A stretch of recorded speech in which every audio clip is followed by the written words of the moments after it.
Douleur générée par les points gâchettes 1 et 2 du trapèze supérieur. Douleur postérieure et latérale du cou, derrière l'oreille. Céphalée temporale homolatérale.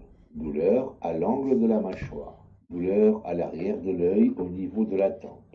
Torticolis. Cervicalgie par tension musculaire. Parfois, des vertiges peuvent apparaître dans les cas suivants. Mouvement de la tête en arrière ou porter le menton vers la poitrine.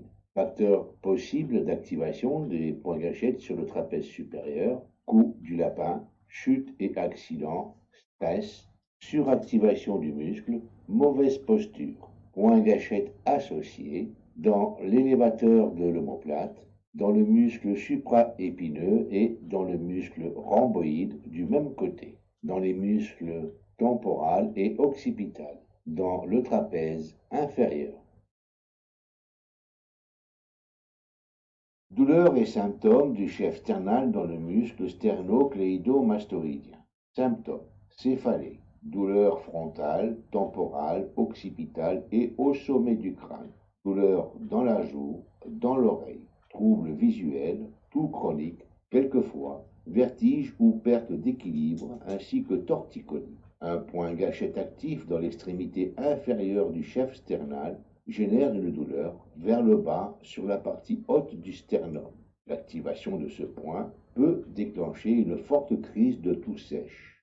Les points gâchettes situés dans la partie moyenne du chef sternal génèrent une douleur homolatérale en forme d'arc au travers de la joue et dans le maxillaire, juste au-dessus de l'arcade sourcilière et profondément à l'intérieur de l'orbite.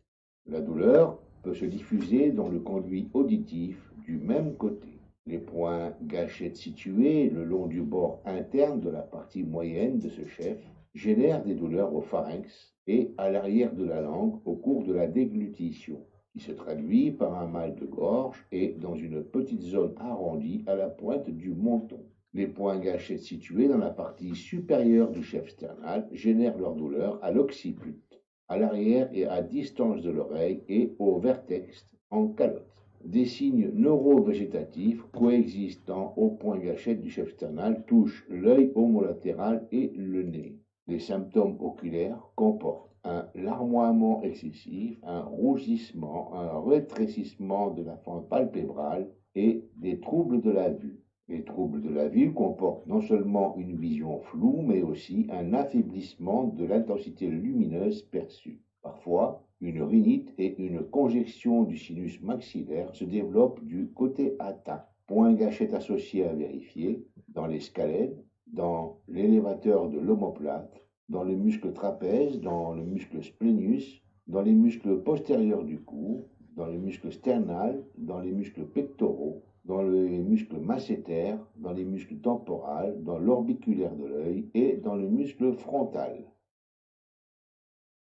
Douleurs et symptômes du chef claviculaire dans le muscle sternocléido-mastoïdien. Les points gâchettes, situés dans la partie moyenne de ce chef, génèrent des douleurs dans la zone frontale. Quand elle est importante, la douleur se diffuse au travers du front jusqu'au côté opposé. La partie supérieure du chef claviculaire génère des douleurs profondes dans l'oreille et parfois des douleurs de la joue et des molaires homolatérales. Les signes proprioceptifs associés au point gâchette du chef claviculaire sont principalement en corrélation avec une désorientation spatiale. Sensation vertigineuse posturale, vertige, sensation que les objets tournent autour du patient ou vice-versa. Une crise importante peut être facteur de perte de connaissance succédant à une brusque rotation de la tête. Les vertiges qui durent de quelques secondes à plusieurs heures sont déclenchés par un changement de position qui demande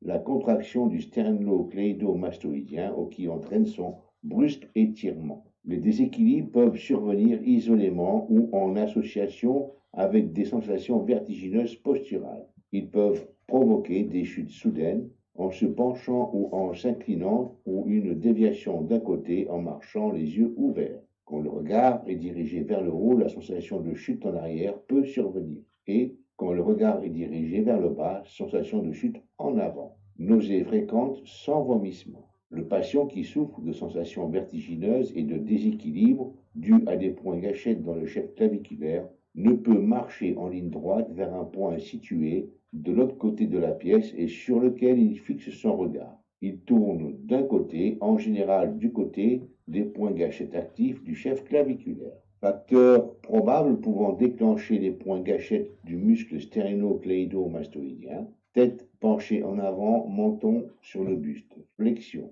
Tête levée en extension prolongée. Rotation de la tête prolongée. Chute. Cou du lapin. Une jambe plus courte que l'autre. Tout chronique. Compression du muscle par une cravate trop serrée. Point gâchette associé. Dans le chef claviculaire controlatéral. Dans les muscles scalènes, dans l'élévateur de l'omoplate, dans le trapèze, dans le muscle splénius du cou. Le point gâchette numéro 3 se trouve juste au-dessous du bord occipital, à l'insertion du semi-épineux de la tête. La douleur projetée se dirige vers l'avant comme une bande qui encercle la moitié de la tête. Son intensité maximale se retrouve à la tempe et au front, au-dessus de l'œil. Le point gâchette se trouve sur le semi-épineux du cou. Quand il est actif, ce point gâchette, situé entre 2 à 4 cm au-dessous de l'occiput, donne une douleur référée sur l'occiput et vers le vertex. Les symptômes des muscles postérieurs de la tête, comprenant multifides et semi-épineux, les personnes se plaignent souvent d'une sensibilité de la partie postérieure de la tête et du cou, qui rend inconfortable la pression du poids de la tête sur l'oreiller. Ils éprouvent une certaine limitation des mouvements du cou dans toutes les directions, en particulier au cours de la flexion de la tête et du cou. Les personnes peuvent signaler des sensations d'engourdissement, de picotement et de douleurs brûlantes du scalp dans la région occipitale homolatérale, névragie occipitale. Facteur probable d'activation des points gâchettes dans les muscles postérieurs du cou, comprenant multifides et semi-épineux, tension liée à la position, utilisation d'une chaise mal adaptée, flexion prolongée du cou, dormir allongé sur le dos à plat sans oreiller sur un matelas excessivement dur, traumatisme par accident, flexion exagérée du cou. Symptômes et douleurs générés par un point actif dans le splénus de la tête. Un point actif dans le splénus de la tête génère une douleur au sommet du crâne, du même côté que le point actif. Les personnes indiquent une douleur proche du sommet du crâne. Douleur générée par un point actif dans la partie haute du splénus du cou. Un point gâchette actif dans la partie supérieure du splénus du cou génère une douleur diffuse à l'intérieur de la tête qui se centralise et se renforce en arrière de l'œil du même côté que le point. Un point gâchette dans la partie haute du splénus du cou peut générer un trouble visuel de près. Ce point peut parfois générer une douleur dans la zone occipitale. Douleur générée par un point actif dans la partie basse du splénus du cou. Un point gâchette actif dans la partie basse du splénus du cou, à l'angle du cou, génère une douleur vers le haut et à la base du cou, dans la partie supérieure de l'élévateur de l'omoplate. Les personnes porteurs de points gâchette dans le splénus du cou souffrent parfois de torticolis. La rotation de la tête et du cou peuvent être limitées par la douleur. Facteur d'activation des points gâchettes du splénus, tension liée à la position qui surmène le muscle, forte extension ou rotation excessive de la tête et du cou sont susceptibles de déclencher ou d'entretenir des points gâchettes dans le splénus du cou. Dormir la tête et le cou tordus, courant d'air sur le cou. Effectuer une traction avec les bras comme pour tirer sur une corde, la tête étirée en avant. Choc style coup du lapin à la suite d'une collision en voiture. Point gâchette associé à vérifier dans l'élévateur de l'omoplate, dans les muscles postérieurs du cou. Muscles suboccipitaux, grand et petit droit postérieur de la tête, oblique inférieur et supérieur. Un point gâchette dans l'un de ces muscles produit une douleur qui s'étend vers l'avant de manière unilatérale, vers l'occiput, l'œil et le front. avec un caractère vague sans limite précise. Les personnes se plaignent en général de céphalées pénibles dès que le poids de l'occiput s'appuie sur l'oreiller, la nuit. La douleur des muscles suboccipitaux tend à être ressentie plus profondément dans la région haute du cou et plus latéralement que celle due aux muscles postérieurs du cou. Souvent, les personnes cherchent avec leurs doigts à la base du crâne pour localiser un point sensible. Activation de ces points par un surmenage excessif de ces muscles. Point gâchette associé dans les muscles cervicaux postérieurs, dans le trapèze, dans le sternocleidomastoïdien et dans les muscles splénius. Muscle occipito-frontal, douleur générée par des points gâchettes actifs dans le ventre occipital. Des points gâchettes actifs dans le ventre occipital génèrent une douleur latérale et diffuse dans la zone postérieure de la tête qui s'étend sur le crâne. Ces points peuvent susciter une douleur profonde dans l'orbite de l'œil. Symptômes du ventre occipital. Durant les périodes de repos, les personnes qui ont un point gâchette actif dans le ventre occipital ne peuvent pas appuyer la partie arrière de la tête sur l'oreiller. Généralement, elles se couchent sur le côté. Facteur probable de déclenchement des points gâchettes dans le ventre occipital. Les points gâchettes du ventre occipital s'activent souvent chez les personnes qui ont des problèmes d'acuité visuelle du fait de la forte contraction persistante des muscles du front et de la peau du crâne. Les points gâchettes peuvent être activés en tant que point secondaire de points actifs des muscles postérieurs du cou, qui génèrent une douleur et une sensibilité de la région occipitale. Point gâchette associé à vérifier dans le sternocleidomastoïdien, chef claviculaire, ventre postérieur du digastrique, muscle postérieur du cou. Muscle digastrique, des points actifs dans la zone postérieure, irradient une douleur jusqu'à la partie supérieure du muscle sternocleidomastoïdien. La douleur peut s'étendre à l'occiput et se projeter jusqu'au muscle sous le menton. Douleur aux quatre incisives inférieures et à la crête alvéolaire. Parfois, sensation de vertige et troubles de la vision. Symptômes du muscle digastrique. Difficulté de déglutition, endolorissement dans la partie supérieure du sternocleidomastoïdien. La personne peut parfois présenter des symptômes de sensations vertigineuses et une vision floue ou diminuée du même côté. La position du menton sur l'épaule peut générer une douleur et des sensations vertigineuses. Activation des points gâchettes dans le digastrique. Grincement des dents, mâchoire crispée. Recul volontaire de la mandibule. Mouvement d'amplitude très réduite, respiration par la bouche. Point gâchette associé dans le muscle temporal et masséter du même côté de la douleur et parfois aussi du côté opposé. Douleur générée par des points gâchettes actifs dans le muscle temporal. Les points gâchettes A situés dans la partie antérieure du muscle génèrent une douleur vers l'avant, le long de l'arcade sourcilière et vers le bas, en direction des incisives supérieures.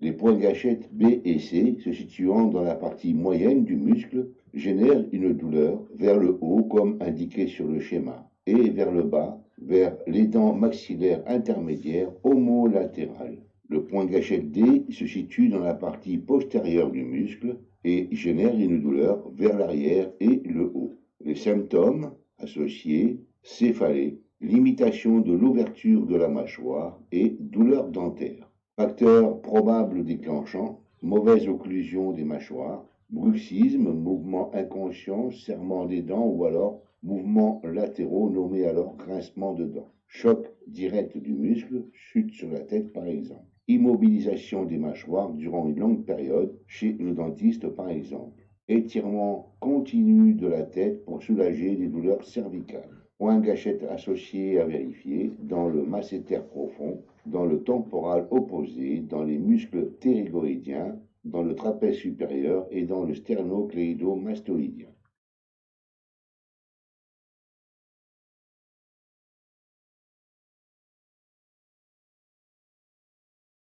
Des points gâchettes actifs du muscle tibial antérieur activent une douleur et une sensibilité qui touchent la partie antéromédiale de la cheville et les faces dorsale et médiale du gros orteil. La douleur peut parfois s'activer accessoirement sur le devant de la jambe depuis le poing jusqu'à la cheville et la partie antéromédiale.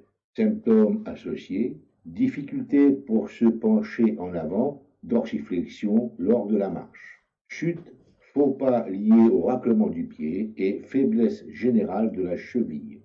Facteur d'activation probable des points dans ce muscle par les mêmes forces qui provoquent les entorses et les fractures de la cheville. La marche en terrain irrégulier ou incliné peut activer les points gâchettes dans ce muscle. Points gâchettes associés à vérifier dans le long fibulaire et le tibia antérieur, dans le long extenseur du gros orteil et parfois des points peuvent s'activer dans le long extenseur des orteils. Les points gâchettes du long extenseur des orteils activent une douleur qui touche principalement le dos du pied et des orteils, et qui se diffuse pratiquement jusqu'au bout des 3 orteils du milieu. La douleur peut être plus marquée au niveau de la cheville que sur le dos du pied. Une zone douloureuse secondaire peut s'étendre de la cheville jusqu'à la mi-hauteur de la jambe. Les points gâchettes du long extenseur de l'hallux activent une douleur principalement sur le dos du pied et des zones douloureuses secondaires qui se diffusent jusqu'à l'extrémité de l'hallux et qui remontent sur le dos du pied et de la jambe. Symptômes associés, douleur du cou de pied s'étendant jusqu'aux articulations métatarso-phalangiennes. Les personnes indiquent souvent qu'ils ont mal aux pieds simplement. Elles indiquent parfois des claquements du pied ou des faiblesses du pied à la marche. Quand le long extenseur des orteils et le long extenseur de l'hallux contiennent des points actifs, il est fréquent que les personnes souffrent de crampes nocturnes de ces muscles. Facteurs d'activation. Activation due à des faux pas ou à des chutes. La conduite peut être à la source d'une dorsiflexion prolongée de la cheville à angle aigu.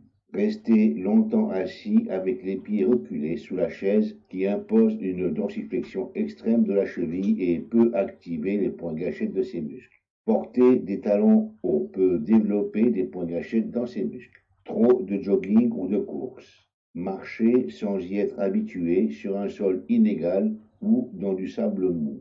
Heurter violemment le sol avec les orteils. Les traumatismes directs du muscle. L'immobilisation de la cheville après une fracture ou une entorse représente d'autres facteurs d'activation de ces points gâchettes. Points gâchettes associés à vérifier dans les muscles longs et courts fibulaires, dans le tibial antérieur, dans le 3e fibulaire. Les points gâchettes actifs du chef oblique du muscle adducteur de l'hallux activent une douleur et une zone sensible dans la région des 4 premiers métatarsiens. Les points gâchettes actifs du court fléchisseur de l'hallux activent une douleur et une zone sensible dans la zone du premier métatarsien sur ses faces plantaires et médiales et une zone douloureuse qui touche l'ensemble du gros orteil et la plus grande partie du 2e orteil. Symptômes associés, limitation importante de la marche due à la douleur, sensation d'engourdissement et de gonflement du pied, facteurs d'activation et d'entretien des points gâchettes, chaussures trop serrées, mouvement des orteils limités par les chaussures serrées, chaussures trop petites ou trop courtes, à l'occasion d'une fracture de la cheville ou des os du pied. L'immobilisation du pied pendant un certain temps aggrave les points gâchettes. Les points gâchettes peuvent être aussi activés par d'autres traumatismes, contusion, coups, écrasement des orteils, chute, etc. Points détente associés, vérifiez l'ensemble des points gâchettes du pied.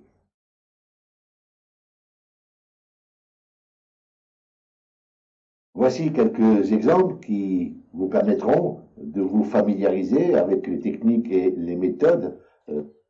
Exemple sur le muscle sténoïde. À présent, voici un exemple sur les points gâchettes du muscle du trapèze supérieur, fibre supérieure ici. ce muscle peut abriter deux points gâchettes, un qui va se trouver dans ce secteur et un qui va se trouver dans cette zone. Le point qui se trouve dans cette zone génère une douleur derrière l'oreille, qui se diffuse jusqu'à la tempe ici, et qui peut aller jusqu'au coin de la mâchoire, là. Le point qui se trouve à l'arrière va générer simplement la même douleur, mais uniquement à l'arrière de l'oreille, ici. Pour détecter si ce muscle abrite un point, exemple sur un muscle théranien, celui-ci, là, par exemple, un point peut se situer dans ce secteur-là. Un point gâchette actif dans ce secteur va générer une douleur dans cette zone et sur l'intérieur du pouce. Vérifiez si le point est actif par une palpation profonde, de cette manière. Si le point est actif, donc de travailler en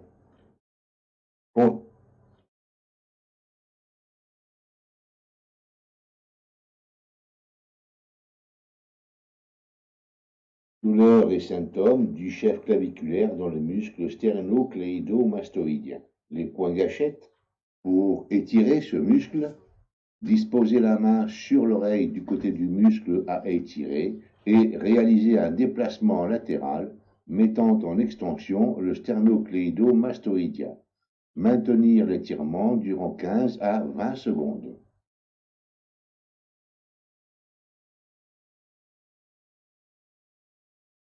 Muscle grand adducteur. Le point gâchette situé à mi-hauteur du muscle grand adducteur active une douleur vers le haut dans la région inguinale, au-dessous du ligament inguinal et aussi vers le bas sur la face.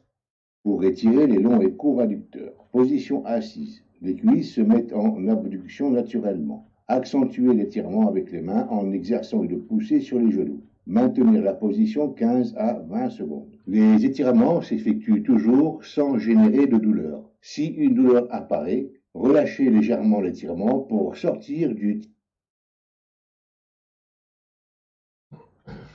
Comment palper un muscle? En l'occurrence, ici, le muscle ilio-thoracique. La palpation s'effectue d'une manière transversale, perpendiculaire, par rapport aux fibres du muscle que l'on souhaite vérifier. Cette palpation sert à chercher une bande de tension musculaire palpable, ainsi que les indurations musculaires associées. Autrement dit, une corde qui roule sous les doigts dans laquelle se trouvent des points douloureux ou points gâchettes. La présence d'un point gâchette actif dans les fibres du muscle génère un sursaut chez la personne lorsqu'une compression est effectuée sur le point. Un autre muscle, le muscle infraépineux ici, le palper perpendiculairement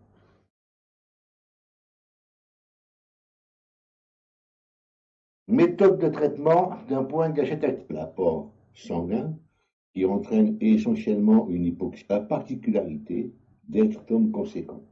Une autre méthode, dite de ventouse glissée sur une bande de tension palpable ou corps, et laisser la compter possible d'appliquer une compresse froide sur le point gâchette actif, de cette manière, et laisser la compresse en place durant 30 secondes, pas plus de 30 secondes. Pour aider à la désactivation du point gâchette actif, on peut appliquer sur le point gâchette actif